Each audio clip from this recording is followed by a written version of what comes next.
Amen. Good afternoon, everybody. Praise God. Yuk kita berdoa. Bapa di surga, terima kasih untuk siang hari ini boleh kami berkumpul, berjumpa dengan Engkau di tempat ini. Kami merendahkan diri kami mengakui kebesaran-Mu. Kami mengakui bahwa Engkau bertata di tengah-tengah kami di tempat ini. Kami mengakui bahwa kami butuh Engkau lebih dari apapun. Kami membuka hati kami berusaha untuk melunakkan hati kami, biar Engkau boleh membentuk seturut kehendak-Mu. Tuhan Roh Kudus, kami persilakan Engkau berjalan di antara kami. Taruhlah tangan-Mu atas kepala kami masing-masing. Engkaulah yang berhembus atas kami, Tuhan. Kami merendahkan, kami menantikan. Mari kita buka kedua tangan kita masing-masing kepada Tuhan. Dan kita berdoa masing-masing. Bolehkah saudara katakan sendiri kepada Tuhan bahwa engkau rindu berjumpa dengan Dia, mengalami Dia, mendengar suaranya, mau diperlengkapi, mau dibentuk oleh firman Tuhan. Terima kasih Tuhan, hamba-Mu berdoa taruh saringan ilahi di mulut hamba-Mu ini. Biar apa yang disampaikan disaring. Sehingga yang murni dari Tuhan, yang firman Tuhan yang murni itu mengalir dan memperlengkapi kami semua. Di dalam nama Yesus kami berdoa. Sepakat percaya bersama-sama katakan amin. Amin. Sebelum duduk, kasih fist bump atau toss 3 atau 4 orang minimal, katakan, hey, I love you, God bless you, good to see you. Awesome.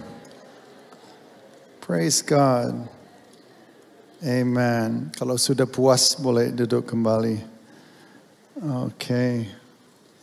Amen. Shalom semua, terima kasih, puji Tuhan. Kita hari ini mau dibentuk oleh firman Tuhan. Hari ini kita akan bicara mengenai the big three. Sama-sama katakan the big three. Lebih drama sedikit lah, the big three. Okay, not the fig tree, the big three. Okay, and the big three kita akan bicara mengenai power for Christian living, kuasa untuk hidup sebagai orang percaya, berhasil menghidupi suatu kehidupan yang produktif. Suatu kehidupan yang menghasilkan banyak sekali buah. Ingat bahwa Tuhan Yesus memanggil kita semua untuk menghasilkan buah yang tetap. Artinya hidup kita harus menghasilkan buah yang kekal. Kita setelah berjumpa dengan Kristus, setelah kita menjadi anak Bapa di surga, kita tidak lagi hidup untuk diri kita sendiri. Tetapi kita hidup untuk Dia yang menyelamatkan kita. Ada bisa katakan amin. Setelah kita bertekuk lutut di kaki kayu salib, di dalam debu, kotoran dan kebejatan kita mengakui bahwa Dia adalah Tuhan dan Dia adalah juru selamat. Kita sepakat dengan berita Injil. Kita mengundang Dia untuk masuk di dalam hidup kita dan menguduskan kita dengan darah anak domba dan menegakkan tahtanya di dalam hidup kita. Berarti kita tidak lagi hidup hanya untuk keinginan kita sendiri. Ya, visi dan misi untuk hidup kita sendiri, impian kita sendiri. But there's a higher power. Ada satu kuasa yang lebih tinggi. Ada hakikat, ada Tuhan sekarang yang bertahta atas hati kita, atas hidup kita, dan atas masa depan kita. Dan Dia mulai untuk menyatakan kehendaknya. Dia mulai untuk memberitahu kepada kita rahasia-rahasia yang selama ini tersembunyi daripada kita. Kita nggak tahu. Ternyata ada banyak janji, ada banyak hal yang disediakan Allah bagi kita. Seperti Efesus pasal 2 mengatakan bahwa kita menjadi God's masterpiece. Kita menjadi mahakarya Allah, diciptakan baru dalam Kristus Yesus. Supaya apa? Kita memenuhi panggilannya atas hidup kita. Berarti itu Tuhan memiliki destiny. Tuhan memiliki impian untuk hidup saudara dan saya. Can you imagine that? Bisakah saudara bayangkan bahwa ada impian di hati Tuhan untuk Anda? Ada hal yang Dia ingin kerjakan melalui hidup Anda. Dan yang bermimpi ini adalah Tuhan. Yang bermimpi ini adalah Allah itu sendiri. Dan Dia mau membawa kita ke sana. Makanya kita harus mengatur hidup kita supaya kita sampai kepada destiny itu. Kita hidup dalam kemaksimalan dan memenuhi impian Tuhan buat hidup kita. Jadi kita tidak boleh hanya bersandar kepada pengertian kita sendiri. Kita tidak boleh bersandar kepada logika kita dan observasi kita dan perasaan kita. Kelima panca indera kita yang sangat lahiria, yang sangat melekat kepada dunia dan perasaan dan apa yang kita lihat, apa yang terjadi konteks lingkungan kita, itu semua seakan-akan mau mengatur, tapi tidak boleh seperti itu. Kita harus membangun diri kita sebagai manusia roh. Kita adalah ciptaan baru di dalam Kristus Yesus. Nah, hari ini saya mau bicara mengenai 3 hakikat, 3 unsur, 3 bahan baku yang harus kita semua miliki sehingga kita akan sampai kepada tujuan itu. I love to cook. Aku suka masak. Minggu depan saya akan masakan untuk mitra-mitra kami di CBN, acara Thanksgiving, and Americans, we eat turkey and celebrate Thanksgiving. Dan saya adakan event Thanksgiving untuk mitra dan saya akan masak cranberry and lemon scones. Oh yes, cranberry and lemon, and I love cranberry and lemon scones. Aku suka masak macam-macam kue. Tapi nggak mungkin saya masak kue tanpa terigu. It's like that would be dead scones. Nggak mungkin saya masak tanpa telur. Nggak mungkin juga saya masak tanpa gula. Right? So ini adalah bahan baku yang harus ada. Demikian juga hari ini the big 3. Ini bicara mengenai 3 bahan baku terpenting dalam kehidupan Kristiani kita. Dan apa yang Anda bangun hari ini akan menentukan besoknya saudara. Jangan tertipu saudara. Jangan kita berpikir, oh nanti kelak saya akan bangun kerohanian saya. Nanti kelak saya akan bertumbuh belajar. Mungkin saya sekolah Alkitab nanti kalau saya sudah mapan, kalau semua smooth nanti saya akan melayani. Saya akan beri diri lebih lagi untuk mengerti lebih banyak mengenai Tuhan dan sebagainya. No. It doesn't work like that. Hari ini adalah harinya. Hari ini adalah harinya di mana kita sedang membangun atau meletakkan pondasi di mana atasnya kita akan menghidupi sisa daripada kehidupan kita. Jadi itu sangat penting. Nah, hari ini kita akan pelajari bersama the big 3. Sama-sama katakan the big 3. Okay. Yang pertama kita mau bicara mengenai intimacy. Sama-sama katakan intimacy. Ya, intimacy adalah sebuah love relationship. Tadi saya mau sebut yang pertama ini relationship. Tetapi sebenarnya intimacy adalah beyond relationship. Kita masuk di dalam karya keselamatan karena kita menaruh percaya kepada Kristus. Dan kita sekarang menjadi anak-anak Bapa di surga. Ya, kita lahir baru dalam keluarga Tuhan. Jadi ini adalah realita di alam roh. Ya, manusia kata Yesus harus lahir 2 kali. Pertama dari air ketuban pecah, ya toh? Kita lahir.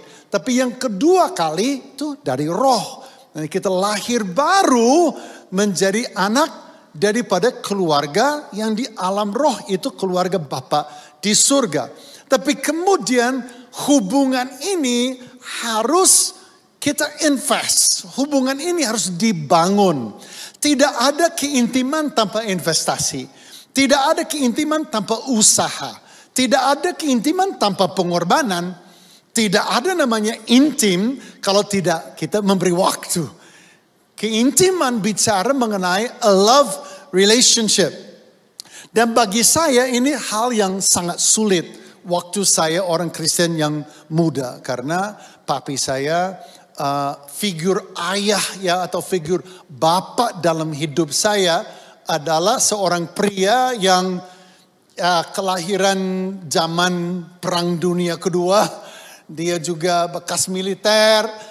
Dia juga orang yang belajar dari papanya dia bahwa jalan terbaik untuk anak muda belajar adalah ikat pinggang. Jadi dia merasa bahwa it worked for him, it should work for his kids, right? Jadi saya besar di bawah bimbingan ayah yang super sangar. Super sangar, super kejam. Tangan besi apalagi ya. Papi saya itu kalau udah marah kilaf. Kalau udah marah nggak tahu ada senar putus tuk gitu. Terus abis itu membabi buta. Saya juga nggak ngerti why we say membabi buta the blind pig. Tapi realitanya kayak gitu. And I love my dad. I love my dad. Saya sungguh-sungguh mengasihi papi saya, nggak menjelekkan papi saya. Hari ini cuma terangkan bahwa kenapa saya susah untuk membangun kehidupan berdasarkan cinta kasih dengan Bapa di surga. Karena papi saya ya figur Bapa gitu. Nah itu tiba saatnya itu saya dikasih tahu, oh itu saya dengar orang bersaksi, saya begitu cinta sama Bapa di surga, saya begitu jatuh hati sama dia, saya begitu in love, saya jatuh cinta sama Tuhan Yesus. Saya bingung. It's like, karena saya tahu bahwa Bapa itu keras. Saya bayangkan bahwa Tuhan itu duduk di tahtanya dan menuntut kekudusan. Dia menuntut kedewasaan. Dan kalau ada glimmer saja, ada bayangan saja yang kurang, yang cacat, yang kurang bagus. Dia siap dengan palu ilahi, and then, untuk hajar saya, untuk kebaikan saya. Dan saya harus nurut karena Bapak saya seperti itu. Dan bapak saya sampai sekarang masih ada, umur 94 tahun. Oh ya, iya. Kenapa Anda tepuk tangan, saya nggak ngerti. Saya udah ceritain, dia begitu sangar dan dia begitu menyiksa saya. And you guys are like, yay! I love my dad. Tahun ini saya dapat kesempatan yang sangat istimewa. Karena dia kena COVID. Jangan tepuk tangan lagi, please. Dia kena COVID, and saat saya ada di Amerika, mungkin saya yang tularkan dia, I don't know. But 2 bulan saya mengasuh papi saya umur 94 tahun, and wow, saya mesti terima kasih sama dia. Banyak sekali bahan khotbah selama 2 bulan saya terima, and it was like, oh my God, and it was just fantastic. Saya juga nggak ngerti kenapa orang yang keras dan sangar hidupnya umurnya panjang ya. Saya juga atau mungkin kasusnya papi saya Tuhan yang lupa. It's like one day he's gonna go, oh lupa, and my dad's like 150. So anyway, sulit buat saya untuk jatuh cinta. Nah, jadi perjalanan ini adalah perjalanan di mana saya harus invest. Listen. Kalau Anda belum merasa jatuh cinta sama Tuhan, itu bukan karena Tuhan. Itu karena pengertian kita. Saya belajar satu hal, dan itu yang saya mau ajarin saudara hari ini. Bahwa His love is the strong love. Kasih dia adalah kasih yang kuat. Yohanes pasalnya yang ke-17 ayatnya yang ke-26, Yesus berkata, aku telah memberitahukan namamu kepada mereka. Ini Yesus sedang berdoa kepada Bapa. Dan murid-murid sedang mendengar. How beautiful is that? Jadi murid-murid sedang menyimak doanya Yesus. Can you imagine that? Dan Yesus sedang berbicara dengan Bapa. Dan dia katakan begini, Father, I have shown you to them. Dan aku akan terus memberitahukannya. Supaya apa? Supaya kasih yang engkau Bapa berikan kepadaku. Bayangin betapa penuh, betapa sesak hati Yesus dengan kasih Bapa. Dan dia katakan, kasih itu engkau berikan kepadaku akan ada di dalam mereka yang percaya padaku. Dan aku juga akan ada di dalam mereka. This is this incredible picture. Muncul satu gambaran yang luar biasa. Bukan hanya Yesus niat supaya Anda didamaikan dengan Bapa di surga. Supaya mendapatkan keselamatan yang kekal. Tidak dihukum karena berdosa. Tapi Yesus jauh lebih daripada itu. Dia mau bawa kita dalam lingkaran kasih Bapa. Sehingga apa yang dia alami sebagai anak tunggal Bapa, Anda juga alami.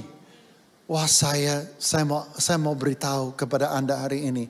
Jesus loves you more than you will ever love Jesus.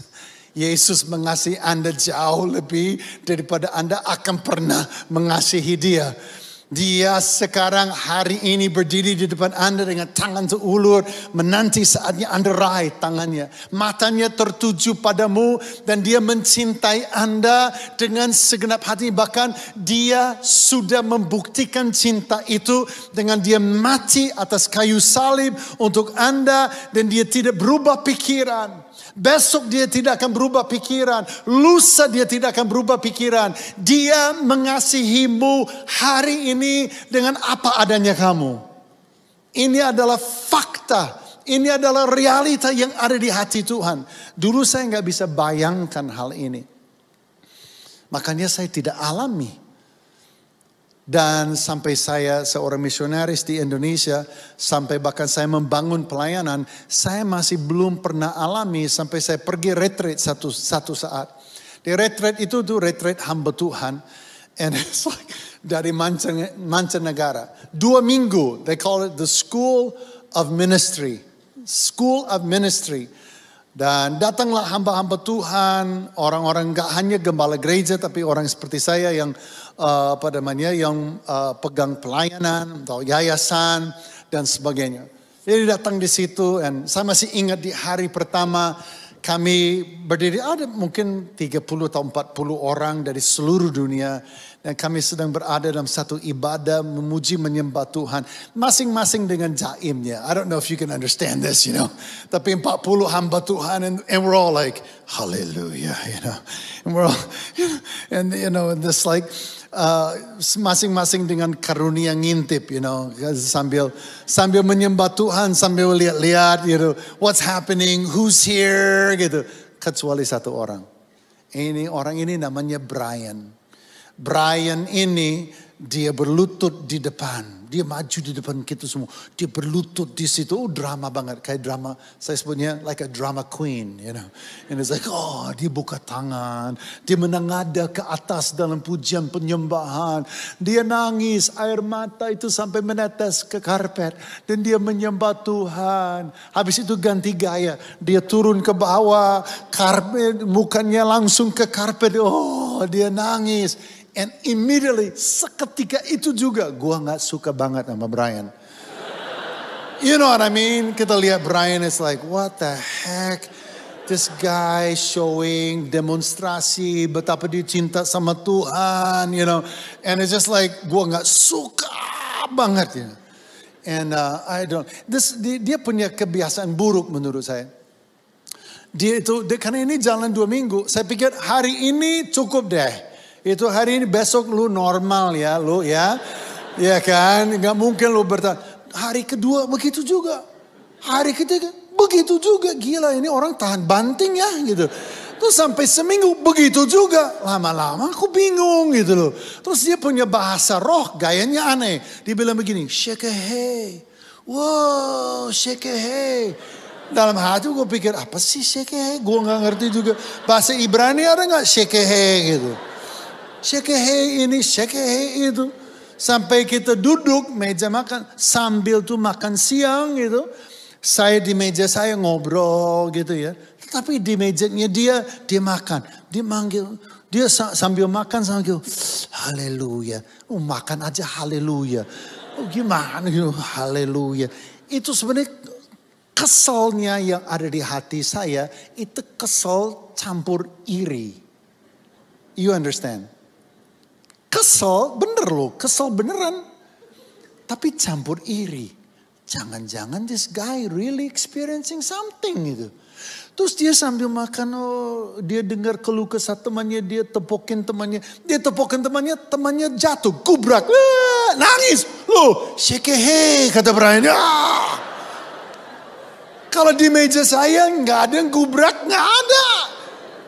Saya setiap hari dalam ibadah angkat tangan, memuji, menyembah Tuhan biasa aja. Di kiri saya nggak nangis, di kanan saya nggak nangis. Tapi di sekeliling Brian, shekehe semua.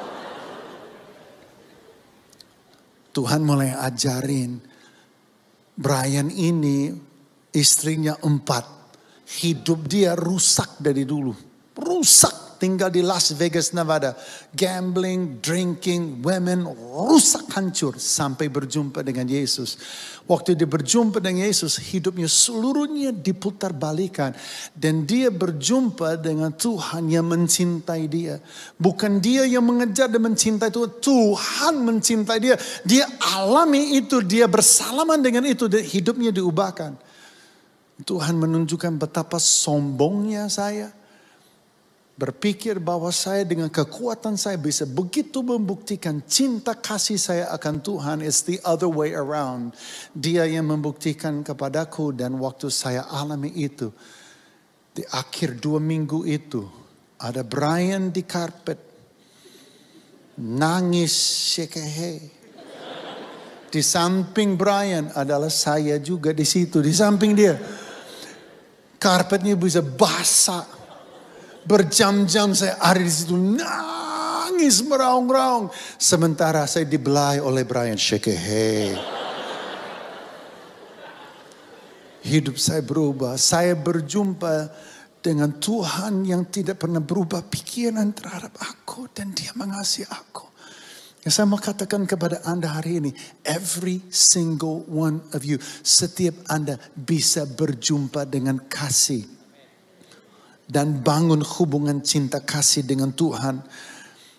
Seperti itu. Itu bukan hanya untuk orang tertentu. Itu adalah untuk setiap kita. Kita langsung lompat. Intimacy listens. Ada ayatnya nanti Anda bisa. Yohanes pasal 10. Yesus mengatakan domba-dombaku mendengar suaraku. Saya mau katakan di dalam hubungan yang intim seperti itu. Anda sangat mengenal suara Tuhan. Anda akan biasa tahu suara Tuhan. Di tengah badai sekalipun Tuhan berbisik itu sejernih dan sejelas-jelasnya. Anda akan dengar itu di dalam batin. Saudara, saya masih ingat pada zaman kerusuhan Jakarta tahun 1998 dan berada di dalam rumah. Dan di antara semua ketakutan dan hiruk pikuk saya dengan istri saya Ira bergandengan tangan. Berdoa. Tunggu dalam hadirat Tuhan. Sebenarnya tidak tunggu dalam hadirat Tuhan. Kami berdoa bergandengan Tuhan dengan penuh percaya bahwa Tuhan punya rencana. Kedutaan telepon mau evakuasi saya sekeluarga ke Singapura. Ada banyak hal yang harus kami putuskan. Apa yang harus kami lakukan. Dan kami tidak sejahtera. Kami bergandengan tangan. Di tengah-tengah hiruk pikuk dan keramaian dan ketakutan yang begitu rupa. Suara Tuhan itu begitu jernih. Dan kalimat-kalimatnya begitu jelas. Kenapa? Karena di batin dan di alam roh. Dan Yesus katakan, domba-dombaku yang punya hubungan yang intim dengan aku, yang punya relation dengan aku, yang melekat kepadaku, udah biasa lagi dia tahu suaraku karena aku gembalanya dan dia mengikut aku. Yang kedua, saudara, yang pertama katakan intimacy, yang kedua adalah God's word. Sama-sama katakan God's word. God's word itu bukan filsafat Kristiani. God's word itu bicara mengenai firman Tuhan yang diuraikan dalam buku pedoman kehidupan itu Alkitab, yaitu untuk sekali dan sepanjang masa dan untuk setiap generasi menjadi landasan kebenaran di mana di atasnya kita bisa membangun kehidupan kita. Mari kita lihat di kitab Matius pasal 7. Yesus berfirman, setiap orang yang mendengar perkataanku ini dan melakukannya, dia sama dengan orang yang bijaksana yang mendirikan rumahnya di atas apa? Batu. Turunlah hujan, datanglah banjir, angin melanda rumah itu. Tetapi rumah itu tidak berubah sebab didirikan di atas batu. Firman Tuhan adalah landasan yang kokoh Anda berdiri di atasnya. Dia adalah kebenaran yang murni, non-negotiable truth. Kebenaran tidak bisa dinego. Kebenaran tidak bisa diubah. Kebenaran tidak bisa diasah dan dicocokkan dengan filosofi kehidupan saudara. Konteks budaya saudara. Kebenaran adalah kebenaran Kristus, kebenaran Allah untuk setiap generasi sepanjang masa. Nothing will change. Justru kita harus menyesuaikan diri dengan kebenaran firman Tuhan walau tidak nyaman. Kemarin saya sedang ada di Kupang Tengah. Saya di Kupang Tengah, di atas bukit, di sebuah gereja Masehi Injili Minahasa dengan ketua atau dengan preses yang untuk wilayah itu ketua wilayah. Dan saya sedang presentasi sebuah proyek mengenai parenting, mengenai menjadi mama papa yang baik untuk generasi anak. Yang mereka mau pakai seri ini di semua gereja-gereja mereka. Dengan bangga saya presentasi, saya putarkan media, saya sharing. Lalu ketua preses angkat tangan dan dia berdiri, dia bilang, Pastor Mark, dia bilang, terima kasih banyak. Kami pasti akan menggunakan proyek ini di semua gereja-gereja kami. Hanya Pak, kami ini orang Kupang, kami orangnya keras. Jadi tidak seperti orang di Jakarta atau di luar negeri. Kami juga orang sederhana, gak kaya. Kami juga itu berbeda ya. Jadi kadang anak di rumah, kadang anak di tetangga, kadang anak di tante omnya, kadang anak di kakek neneknya. Jadi belum tentu ada di rumah, belum tentu orang tua melihatnya. Itulah Kupang. Dan kami didik anak kami dengan keras. Itu budaya kami. Kami itu bicara keras dan kami itu latih dia dengan keras. Kalau dia salah kami pukul. Itulah kami. Itulah budaya kami. Nah, bagaimana caranya Bapak bisa supaya pembinaan orang tua ini bisa dicocokkan dengan kami? Nah, saya katakan kepada beliau, sama seperti saya katakan kepada Anda hari ini. Firman Tuhan adalah satu kebenaran untuk semua etnis dan untuk semua tempat. Nah, saya bilang, Pak, justru sebaliknya, justru yang di Kupang ini harus seturut firman Tuhan. Harus dicocokkan dengan firman Tuhan untuk kita semua. Demikian juga kebenaran. Saya bersyukur saya punya ayah yang setiap pagi waktu saya kecil suruh saya hafal ayat. Saya 5 bersaudara. Kami semua anak-anak duduk di meja makan. Tapi saya keluar segumpalan ayat setiap pagi. Dan kami itu disebut alamat ayat itu. Sebut ayatnya, kami akan mengutip isinya. Dan kami lakukan itu selama bertahun-tahun. Sampai ratusan ayat saya hafal di luar kepala. Kakek saya bayar saya $5 kalau saya bisa hafal 1 mazmur. Oh, banyak sekali mazmur yang saya hafal. Gila man, free money, you know. It's like $5 for a psalm. Oke, saya mulai dengan mazmur yang paling pendek, you know. Lalu saya urut mazmur yang semakin panjang. Dan saya hafal banyak sekali mazmur. Just for $5, you know. Tetapi saya bersyukur karena banyak sekali saham Alkitab, firman Tuhan yang murni yang ada pada saya. Saya mau memberitahu kepada Anda, be careful karena kita membuat filosofi Kristiani yang bukan firman Tuhan yang murni. Comotan ayat favorit, pujian penyembahan favorit, dari pengkhotbah kita yang paling sayang atau Bapak Gembala, dan kita adukan itu dengan pengalaman kita, perjalanan kita aduk lagi, akhirnya keluarlah filsafat yang berbau Kristen. Dan kita katakan begini, yang menurut gua begini, Tuhan begini menurut gua. Nah itu yang harus kita waspadai. Karena itu adalah filsafat, bukan kebenaran firman Tuhan. Makanya baca Alkitab sendiri. Buat program di rumah. Baca Alkitab dengan anak. Baca Alkitab dengan istri. Suruh anak baca Alkitab. Anda baca Alkitab dengan suara keras. Carilah metode supaya Anda bisa Kejadian sampai Wahyu baca Alkitab sendiri. Dan saya juga menghimbau belilah Alkitab. Ya, karena kadang-kadang Alkitab di HP kita buka HP kita nggak sampai kepada Alkitab. You know what I'm saying, right?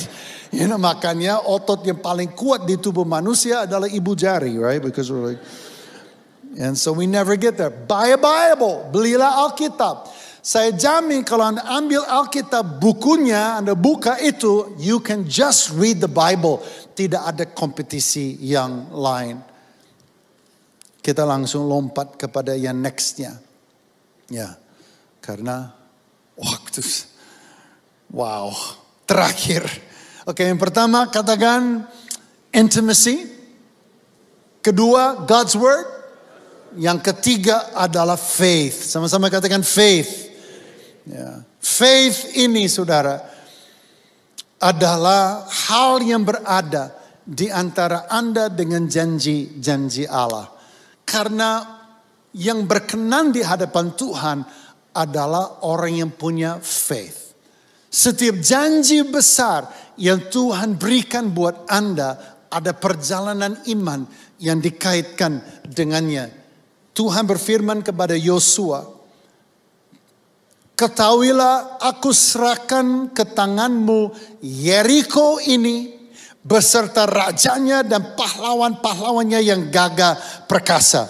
Pretty awesome stuff. It's like Joshua, here you go.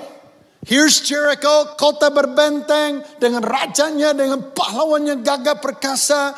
Tak terkalahkan, inilah kotanya. Nah, aku serahkan ini kepadamu seutuhnya. And Joshua is like, awesome. Lalu Tuhan katakan apa? Nah sekarang langkah berikutnya. Kamu harus kelilingi kota ini. Lalu langkah berikutnya. Kamu harus kelilingi lagi. Lalu Tuhan kasih dia. Lalu kamu harus tiup trompet. Can you imagine? Tiup trompet. Nanti kota ini akan kuserahkan kepadamu. Tiup trompet. Buset gitu aja gitu loh. Tetapi langkah iman itu berada antara Yosua dengan penggenapan janji Allah. Saya mau beritahu kepada Anda hari ini, impian yang ada di hati Tuhan untuk hidup saudara di antara Anda dengan menghasilkan buah, menjadi nation shaker, culture changer, history maker, memenuhi destiny ilahi, tujuan ilahi yang dimiliki Allah. Bagi saudara ada perjalanan iman yang harus saudara ambil. Ayat terakhir kita baca hari ini.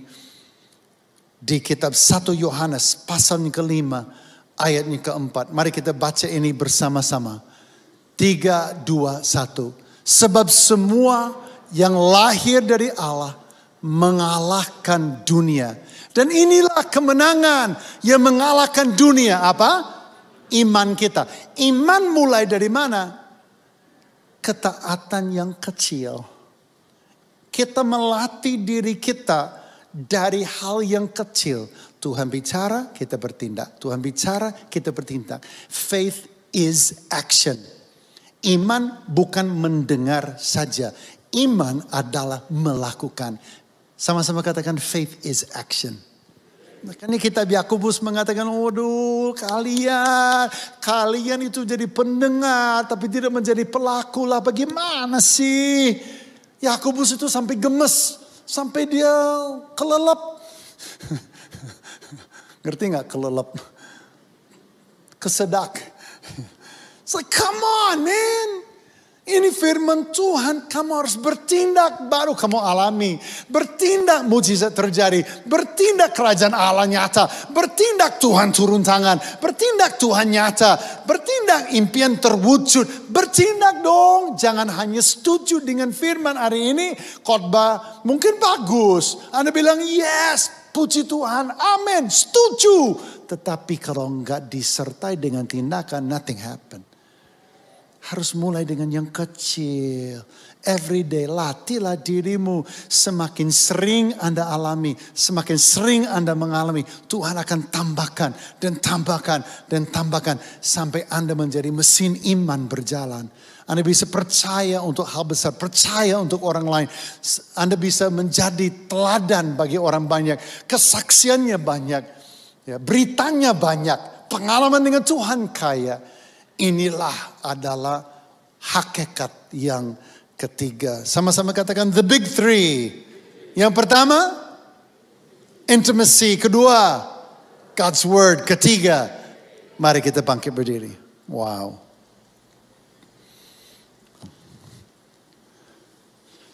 Wow, praise God. Praise God. Terima kasih Bapa di surga, kami mengucap syukur. Terima kasih Tuhan, firman Tuhan yang sederhana ini kiranya terus berkumandang dalam batin dan hati kami. Terima kasih Tuhan, Roh Kudus, biarlah firman ini terukir di loh hati kami. Sehingga kami boleh hidup di dalamnya, tidak hanya menjadi pendengar. Kami mau membangun kehidupan yang intim dengan Engkau. Kami mau mengalami Shekehe. Dan kami mau Tuhan mengalami pribadi-Mu berjumpa dengan kami dalam cinta kasih. Kami mau Tuhan membangun hidup kami atas dasar kebenaran. Bukan filosofi diri kami sendiri. Dan juga Tuhan kami mau melangkah atasnya. Dan kami mau mengalami. Terima kasih Tuhan. Terima kasih Tuhan. Kita buka kedua tangan kita. Biar Tuhan Roh Kudus menjamah. Hamba-Mu berdoa Tuhan, biar mereka mengalami apa yang Brian alami. Perjumpaan dengan Tuhan yang tidak pernah berubah pikirannya.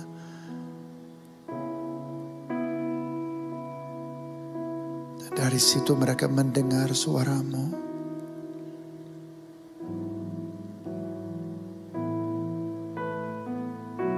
Terima kasih Tuhan. Terima kasih Roh Kudus meteraikan firman ini. Kami berdoa dengan ucapan syukur dan di dalam nama Tuhan Yesus Kristus. Sepakat percaya bersama katakan amin. God bless you.